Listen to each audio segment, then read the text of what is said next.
Hello everyone. Today we will start our chapter number 11 in EVS. Our chapter name is Water Woes यानी कि जल संकट. आज हम इस चैप्टर में जानेंगे जो हमारा वाटर है वो हमारे लिए किस तरीके से कीमती है और क्या वो हमारे लिए इम्पोर्टेंट रोल प्ले करता है हमारी लाइफ में. और दूसरी चीज़ कि वाटर के अलग अलग टाइप्स के हम बारे में जानेंगे इस चैप्टर में. So let's begin our chapter. Water is everywhere around us यानी कि पानी हर जगह हमारे चारों तरफ है. हमारी अर्थ का मोस्टली एरिया जो है वो पानी से ढका हुआ है. As we all know 2/3 part जो है हमारी अर्थ का वो वाटर से कवर्ड है, हमें पता है. In fact because so much of our planet is covered in water so it is often called the blue planet. क्योंकि हमारा जो अर्थ प्लानट है वो मोस्टली वाटर से कवर्ड है जिसकी वजह से अर्थ को ब्लू प्लानट भी कहा जाता है. ठीक है. यहाँ पे आपको कुछ वाटर के सोर्सेज दिए गए हैं यानी कि पानी कहाँ कहाँ पे अवेलेबल होता है. ये डिफरेंट फॉर्म्स ऑफ वाटर है. पानी किन किन फॉर्म्स में पाया जाता है जैसे कि snow, waterfall, river, lake, sea and ocean. अब हम बात करेंगे सोर्सेज ऑफ वाटर यानी कि जल के स्रोत. The big ocean and sea have salty water. हमें पता है जो बड़े बड़े सागर होते हैं, महासागर होते हैं, उनमें खारा पानी पाया जाता है, सॉल्टी वाटर पाया जाता है. But the water in river, lake, pond and streams is fresh and clean. लेकिन जो पानी नदियों में, झीलों में और तालाब में पाया जाता है वो फ्रेश वाटर होता है.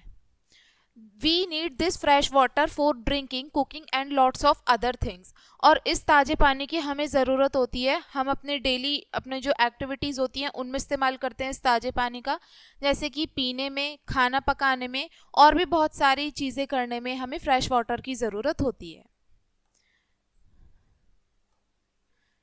Many river are fed by melting snow and carry water all around. देखिए बहुत सारी रिवर्स ऐसी होती हैं जो कि उनमें नदियों में पानी कहाँ से आता है, स्नो की वजह से आता है गर्मियों के मौसम में. यानी कि जब गर्मियों का मौसम शुरू होता है, बर्फ पिघलनी शुरू होती है तो नदियों में पानी आता है. ठीक है. और पूरे साल उनमें पानी रहता है. But some river in India dry up for part of the year because they depend on rain water. लेकिन कुछ नदियां ऐसी होती हैं जो सिर्फ रेन वाटर यानी कि बारिश के पानी पे ही डिपेंड करता है उनका, अदरवाइज वो सूख जाती हैं. They are called rain fed river. और जिन नदियों में मतलब बारिश के पानी पे डिपेंड रहती हैं पानी के लिए, उन नदियों को कहा जाता है रेन फेड रिवर्स. ठीक है. यहाँ पे आपको डेफिनेशन दिया है रेन फेड रिवर मतलब रेन फेड रिवर की कैटेगरी में कौन कौन सी नदियाँ आती हैं. कावेरी, गोदावरी, कृष्णा, नर्मदा एंड महानदी. ठीक है. ये रेन फेड रिवर है यानी कि इन नदियों में जो जल आएगा वो बारिश के पानी से ही आता है. स्नो फेड रिवर यानी कि जिनमें बर्फ पिघलने से जिनमें नदियों में जल आता है वो नदियों के नाम है Ganga, Yamuna, Brahmaputra. A map showing the river system in India. ये मैप है जिसमें आपका रिवर सिस्टम दिखाया गया है यानी कि कौन सी नदी कहाँ से होके जा रही है, कौन से स्टेट से होके गुजर रही है, वो इस मैप में दिखाया गया है. अंडरग्राउंड वाटर की अब हम बात करेंगे. अंडरग्राउंड वाटर यानी कि भूजल यानी कि अर्थ के अंदर जो पानी पाया जाता है ना बिल्कुल ग्राउंड लेवल पे, वो अंडरग्राउंड वाटर हम उसको कहते हैं. Apart from the water we see on the surface there is also water hidden underground. जो पानी हम उस सरफेस से ऊपर देखते हैं उस पानी के अलावा पानी और भी प्रेजेंट होता है जो कि अर्थ के नीचे प्रेजेंट होता है. कहाँ पे? अंडरग्राउंड लेवल पे. It is trapped between rock in places between called aquifers. और ये पानी जो होता है ये पत्थरों के बीच में यानी कि जो हमारे सरफेस एरिया होता है ना ऊपर का, उसके नीचे जो पत्थर होते हैं, जो लेयर्स होती हैं, उनमें पत्थरों वाली जो लेयर होती है उनके बीच में पानी ट्रैप रहता है. ठीक है. और उनको हम बोलते हैं aquifers. This underground water is known as the water table. और ये अंडरग्राउंड वाटर जो होता है इसको हम वाटर टेबल के नाम से भी जानते हैं. We get to this water by using. और इस पानी को हम ट्यूबवेल का इस्तेमाल करके, पंप का इस्तेमाल करते हैं और ट्रेडिशनल वेल का इस्तेमाल करके ऊपर ग्राउंड लेवल तक लेके आते हैं. ए डायग्राम शोइंग एन एक्वीफायर अंडरग्राउंड. ये आपका डायग्राम है. इसमें नीचे दिखाया गया है कि वाटर कौन से लेवल पे कहाँ पे प्रेजेंट होता है. ये ऊपर का एरिया है, सरफेस है ये. और ये नीचे जो पानी पाया जाता है बिल्कुल ग्राउंड लेवल पे, ये होता है हमारा underground water. What do you think what happen if the rainy season comes late or we take out too much underground water. क्या आपने सभी कभी सोचा है कि जब बारिश होती है अगर वो ना हो किसी कारण की वजह से, है ना, और हम बहुत सारा अंडरग्राउंड वाटर यूज कर लें, जरूरत से ज्यादा इस्तेमाल कर लें, तो क्या होगा, पानी की कमी हो जाएगी। Well the water table goes down, और इसकी वजह से जो हमारा अंडरग्राउंड वाटर है वो भी नीचे चला जाएगा, उसका लेवल और डाउन हो जाएगा, हमें पानी की कमी हो जाएगी। If we keep doing this without thinking the land can become dry and not good for growing plant.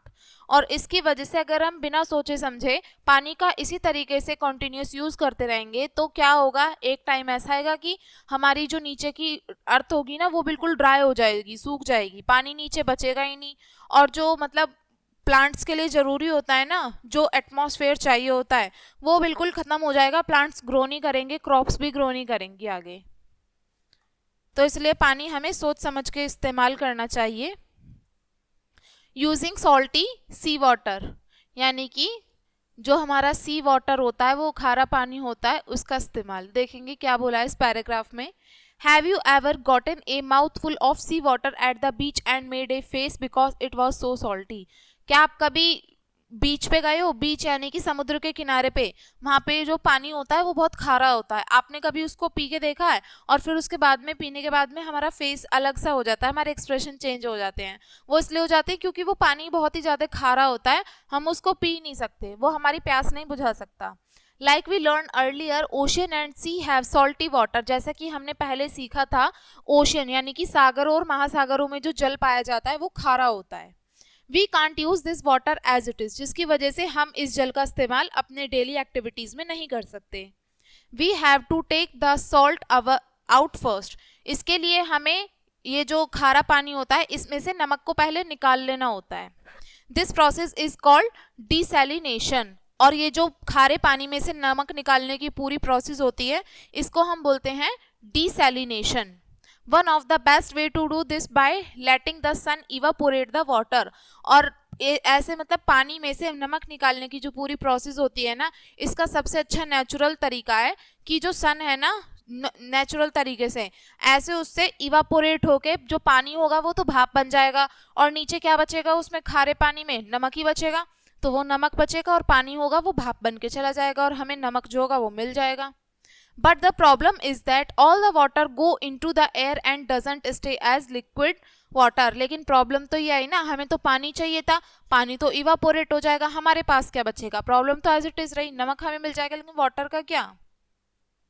Water A square resource, यानी कि पानी जो है एक स्केयर रिसोर्स है, यानी कि जिसका हमें थोड़ा सावधानी पूर्वक इस्तेमाल करना चाहिए। Water is super important for everything we do, यानी कि पानी जो है हमारे लिए बहुत ही ज़्यादा महत्वपूर्ण है, जो भी काम हम करते हैं उन सभी में। So we need to use it carefully and not waste it, तो इसके लिए हमें पानी को बहुत सावधानी पूर्वक इस्तेमाल करना चाहिए और पानी को वेस्ट नहीं करना चाहिए। Since we use water every day for so many things, हम पानी का इस्तेमाल हर रोज़ करते हैं अपनी काम काज के लिए, so it is important to store it for times when there is not much around. तो ये बहुत ज़रूरी है हमारे लिए जब हमारे आसपास कहीं पानी नहीं होता है, और उस समय पे हमें पानी को थोड़ा स्टोर करके रख लेना चाहिए। We build big structure like reservoir, canals and dam to keep water store, और पानी को स्टोर करने के लिए हमें बड़े बड़े स्ट्रक्चर बनाने चाहिए, जैसे कि रजवाहे होते हैं, कैनल्स होते हैं एंड डैम्स होते हैं, डैम्स यानी कि बांध। इनमें पानी हमें स्टोर करके रखना चाहिए और जब ज़रूरत होगी तो हम इस स्टोर करे हुए पानी को हम इस्तेमाल भी कर सकते हैं और इससे हमें पानी की कमी भी नहीं होगी। Reservoirs are like huge lakes that hold water, रजवाहे जो होते हैं ये एक बड़ी झीलों के जैसे होते हैं, लेक के जैसे होते हैं जिसमें पानी होल्ड होता है, पानी जिसमें हम स्टोर करके रख सकते हैं। Dams are giant wall built across river to stop and store water, dams यानी कि बांध जो होते हैं, नदियों पे बड़ी बड़ी दीवारें होती हैं जो बना दी जाती हैं और उसमें से पानी का इस्तेमाल हमें जैसे चाहिए होता है हम वैसे कर लेते हैं। इसमें से जो डैम्स होते हैं ना बड़े बड़े, ये नदियों के ऊपर बनाए जाते हैं, बहुत सारी नदियां हैं जिनके ऊपर डैम्स बनाए हुए हैं और भी प्रोजेक्ट चल रहे हैं बहुत सारी नदियों पे, तो ये पानी को स्टोर करने के लिए ही बनाया जाता है। This store water can be use to make electricity in a process called hydro electricity. ये जो डैम्स बनाए जाते हैं, इसमें जो पानी स्टोर करके रखते हैं ना, इससे हम इलेक्ट्रिसिटी भी प्रोड्यूस करते हैं, बिजली भी बनाई जाती है इन बांधों से। और ऐसे पानी से बिजली बनाने की जो प्रोसेस होती है उसको हम बोलते हैं हाइड्रो इलेक्ट्रिसिटी। हाइड्रो का मतलब यहाँ पे वाटर से होता है और इलेक्ट्रिसिटी यानी कि बिजली, पानी से बिजली बनाने की प्रोसेस हाइड्रो इलेक्ट्रिसिटी कहलाती है। Canals are like water road that carry water from river or reservoir to place where it is needed for things like farming and getting around. Canals जो होते हैं ये वाटर रोड्स के जैसे होते हैं, जिसमें से कि मतलब वाटर रोड्स यानी कि जिनमें से पानी जो होता है वहां तक पहुंच जाता है जहां तक हमें पहुंचाना होता है। जैसे आपने कभी देखे हैं ट्यूबवेल होती हैं, ट्यूबवेल से लेके खेत तक जो पानी जाता है वो छोटे छोटे बना दिए जाते हैं ना, एकदम छोटे छोटे नाले से होते हैं, उसमें से होके गुजरता है पानी। तो उसी को ही बताया गया है यहाँ पे, वहां तक जाता है जहाँ पे की जरूरत होती है, जैसे कि फार्मिंग खेती करने के लिए, और भी चारों तरफ जहाँ पे जरूरत है वहां पे कैनल्स। ये बात हुई हमारी। अब हम बात करेंगे पोर्टेबल वाटर। पोर्टेबल वाटर क्या होता है? पोर्टेबल वाटर होता है पीने योग्य जल। In Kerala there is a village called Plachimada where people stood up against a big company using too much water. देखो आपको यहाँ पे स्टोरी बताइए पोर्टेबल वाटर के ऊपर कुछ है। केरल में एक गांव है जिसका नाम है प्लाचीमड़ा। वहां के लोग जो थे उन्होंने क्या, एक कंपनी थी जो बहुत ज़्यादा पानी का इस्तेमाल कर रही थी, उसके अगेंस्ट ये लोग खड़े हुए थे, आवाज़ उठाई थी उन्होंने पानी के बहुत ज़्यादा इस्तेमाल के ऊपर, क्योंकि उन लोगों को पानी की कीमत पता थी इसीलिए। They noticed the water in, उन्होंने ये नोटिस किया था कि पानी जो है there wells and reservoir was going down because it was being use to make Coca Cola. उन्होंने ये नोटिस किया कि उनके जो कुएं हैं और जो रजवाहें हैं उनमें पानी का लेवल धीरे धीरे कम होता जा रहा है। क्यों, किसकी वजह से? क्योंकि जो पानी था वो मोस्टली कोका कोला कंपनी जो थी वो पानी उसमें बनाने में ज़्यादा इस्तेमाल कर रहे थे, तो जिसकी वजह से उनका जो कैनाल्स हैं और रिजर्वायर हैं उनमें वाटर लेवल डाउन होता जा रहा था। इसके अगेंस्ट उन्होंने आवाज़ उठाई थी। So they protested and got the factory shut down. उन्होंने आवाज उठाई और उस कंपनी को वहां से फैक्ट्री को बंद करा दिया। Water is something we can not live without. पानी वही है जिसके बिना हम जीवित नहीं रह सकते, हमारे जीवन के लिए पानी अत्यंत महत्वपूर्ण है। The water that come to our houses might not be safe to drink unless we have a water purifier like an RO system. जो पानी हमारे घर तक आता है, हमारी टंकियों तक आता है, वो पानी हमारे लिए सेफ नहीं होता। उस पानी को पीने से पहले हमें ज़रूरी है कि हम उस पानी को एयर मतलब वाटर प्योरीफायर से प्योर कर लें। जैसे कि आरओ हम सभी के घर में लगे होते हैं ना, वो इसलिए होते हैं जिससे कि पानी को मतलब उसमें जो हार्मफुल बैक्टीरिया होते हैं वो अलग हो जाएं और बिल्कुल क्लीन ड्रिंकिंग वाटर हम तक पहुंच सके। तो ये हुआ पोर्टेबल वाटर। यहाँ पे आपको दिखाया है homes and factory releasing dirty water. घरों में से और फैक्ट्रियों में से गंदा पानी छोड़ा जा रहा है। कहाँ पे? ये कोई नदी का या कोई वाटर बॉडी है जिसके अंदर ये गंदा पानी छोड़ा जा रहा है। अब हम बात करेंगे डर्टी वाटर यानी कि गंदा पानी। People sometimes don't treat water well. During festival they might put idols in the water और थ्रो एशेज इन इट। कई बार लोग होते हैं वो पानी को ठीक तरीके से इस्तेमाल नहीं करते। जब त्योहार आते हैं तो लोग अक्सर जो भगवान जी की प्रतिमाएं होती हैं उनको पानी में डाल देते हैं, और जो एशेज होती हैं, पूजा की जो राख होती है ना, उसको भी पानी में बहा देते हैं, जिससे पानी हमारा पॉल्यूटेड हो जाता है। फैक्ट्री हो गई, होम्स हो गए, अक्सर इनमें से सीवेज सिस्टम और जो वेस्ट होता है वो नदियों में और झीलों में छोड़ दिया जाता है। भाई जो बड़ी बड़ी वाटर बॉडीज होती हैं, अगर हम उसमें ऐसी पॉल्यूटेड चीज़ें डालते रहेंगे तो पानी तो हमारा प्रदूषित होगा ही होगा और वो पूरे पानी को गंदा करेगा। तो ये चीज़ सही नहीं है, हमें ऐसा नहीं करना चाहिए। हमें केयरफुली इनका इस्तेमाल करना आना चाहिए कि हम कैसे इनको डंप करें। ठीक है, पानी में तो नहीं डालना चाहिए। Water also release harmful chemical into the water. और बड़ी बड़ी जो फैक्ट्रीज होती हैं ये भी हार्मफुल केमिकल पानी के अंदर छोड़ देती हैं। Even the stuff farmer use on crops like fertiliser and pesticide can run off on the water bodies. और जो किसान होते हैं ये भी जो फर्टिलाइजर्स होते हैं खेतों में इस्तेमाल किए जाते हैं ना, पेस्टिसाइड्स यानी कि कीड़ों को मारने वाली जो दवाएं होती हैं ये भी कई बार पानी में बहा देते हैं, है ना।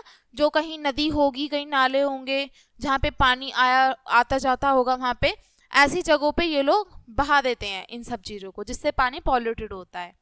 Underwater explosions and oil spills are another big problem that pollute water. Under water में जो एक्सप्लोजन किए जाते हैं, एटॉमिक एनर्जी रिलीज की जाती है पानी के अंदर, एक्सपेरिमेंट करके देखे जाते हैं, और ऑयल स्पिल हो जाता है। जो बड़े बड़े ऑयल के जो मतलब शिप होते हैं ना, उनसे ले जाया जाता है एक जगह से दूसरी जगह, शिप में ले जाया जाता है ऑयल। अगर वो बीच में ही कहीं पे बस्ट हो जाता है, फट जाता है, कुछ भी प्रॉब्लम हो जाती है, तो वो सारा ऑयल जो होता है, इतने बड़े शिप का ऑयल पूरे वाटर में फैल जाता है, और हमारी पूरी वाटर बॉडी जो है वो पॉल्यूटेड हो जाती है। और ये भी हमारे लिए बहुत बड़ी प्रॉब्लम है, वाटर को पॉल्यूट करने के लिए।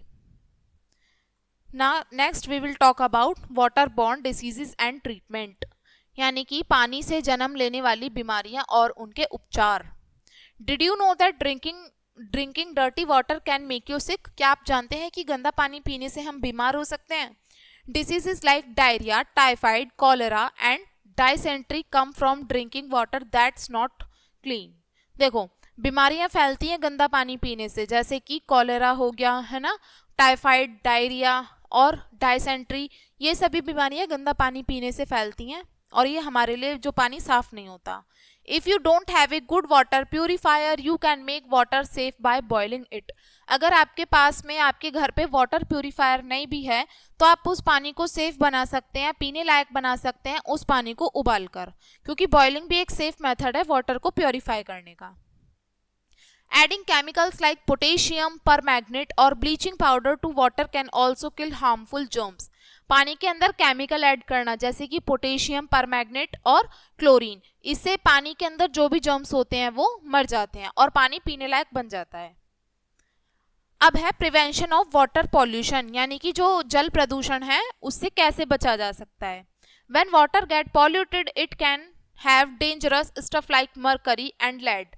जब पानी हमारा प्रदूषित हो जाता है तो उसके अंदर बहुत सारे हार्मफुल चीज़ें भी उसमें आ जाती हैं, जैसे कि मरकरी और lead, which can kill fish and other water animals. और ये पानी में एक्वेटिक लाइफ जो होती है उनके लिए बहुत हार्मफुल होता है, जैसे कि फिश हो गए और भी मराइन एनिमल्स हो गए ना, वो सभी मरने लगते हैं इनकी वजह से, क्योंकि ये उनके लिए सेफ नहीं है। It's really important to clean water at treatment plant before it go back into river and lake. तो इसलिए ज़रूरी है कि जो भी गंदा पानी जो है नदियों में छोड़ा जा रहा है फैक्ट्रियों के द्वारा, उस पानी को पहले ठीक कर लिया जाए, यानी कि वाटर ट्रीटमेंट उसका कर दिया जाए, और उसके बाद वो उसमें नदियों में छोड़ने लायक बन जाए, जिससे कि जो एक्वेटिक लाइफ है उसको कोई डैमेज ना पहुंचे, और साथ में हमारे अंदर भी कोई वाटर बॉर्न डिसीज ना हो।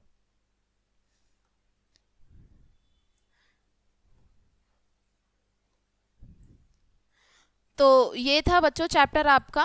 आई होप आपको ये चैप्टर समझ में आया होगा, और ये वीडियो देखने के लिए थैंक यू।